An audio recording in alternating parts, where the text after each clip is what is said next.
Let's continue our exploration of Atlantis. Let's begin our exploration of this bygone civilization. Important. This is very confidential information, which requires great responsibility. Are you ready to learn this forgotten knowledge?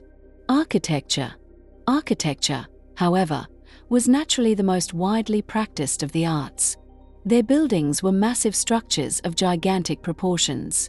The dwelling houses in the cities were not, as ours are, closely crowded together in streets.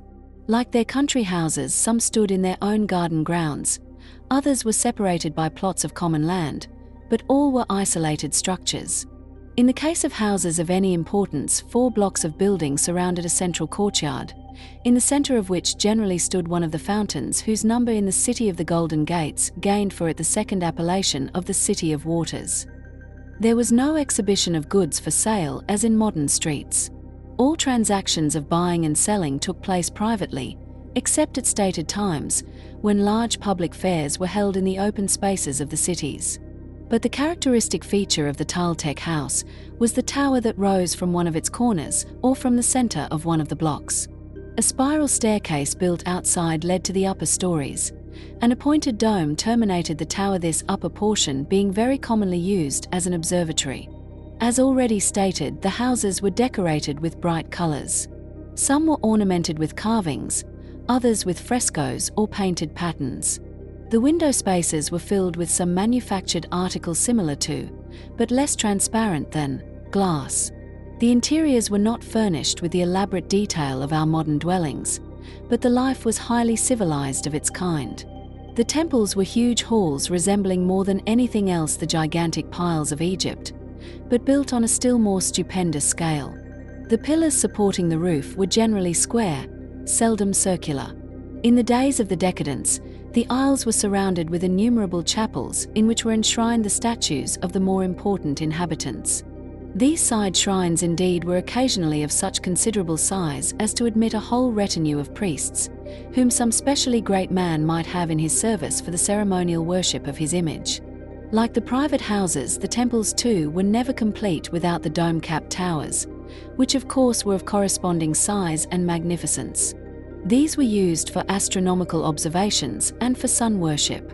The precious metals were largely used in the adornment of the temples, the interiors being often not merely inlaid but plated with gold.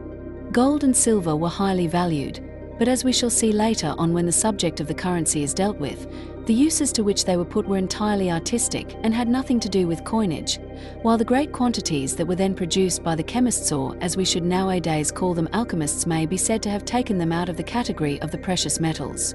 This power of transmutation of metals was not universal, but it was so widely possessed that enormous quantities were made. In fact, the production of the wished-for metals may be regarded as one of the industrial enterprises of those days by which these alchemists gained their living. Gold was admired even more than silver, and was consequently produced in much greater quantity. Let's move on to education in Atlantis. A few words on the subject of language will fitly prelude a consideration of the training in the schools and colleges of Atlantis.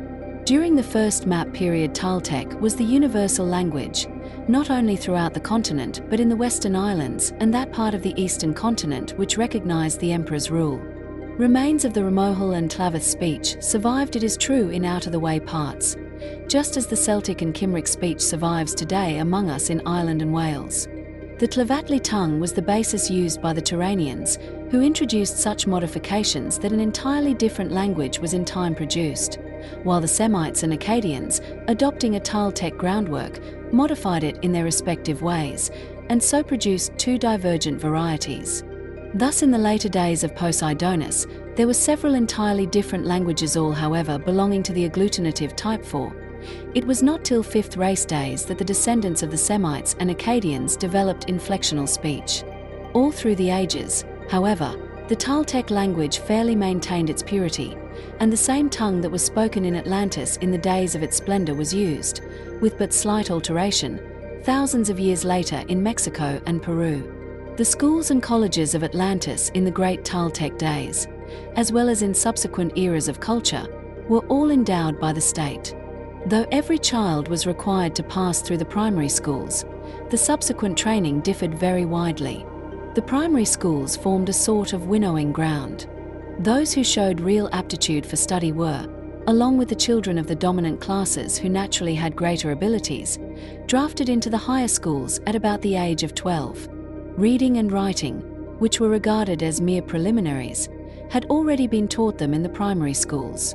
But reading and writing were not considered necessary for the great masses of the inhabitants who had to spend their lives in tilling the land, or in handicrafts, the practice of which was required by the community.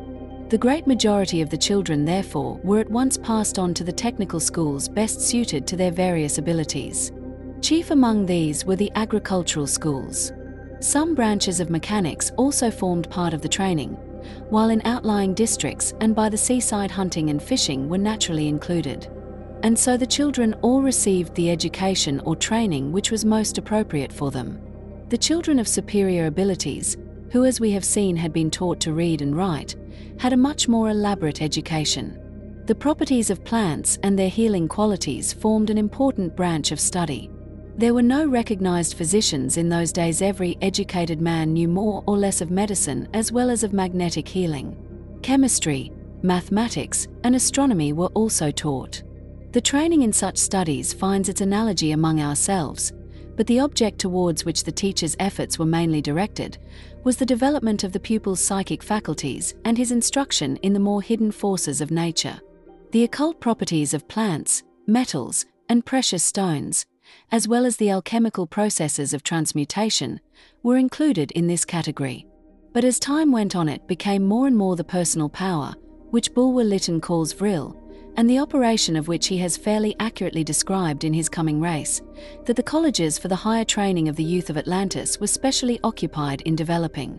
The marked change which took place when the decadence of the race set in was that instead of merit and aptitude being regarded as warrants for advancement to the higher grades of instruction, the dominant classes, becoming more and more exclusive, allowed none but their own children to graduate in the higher knowledge which gave so much power. This is the end of our story, but don't despair, we'll reveal many more secrets to you. In the meantime, if you haven't already, subscribe to our channel to receive notifications of our latest videos.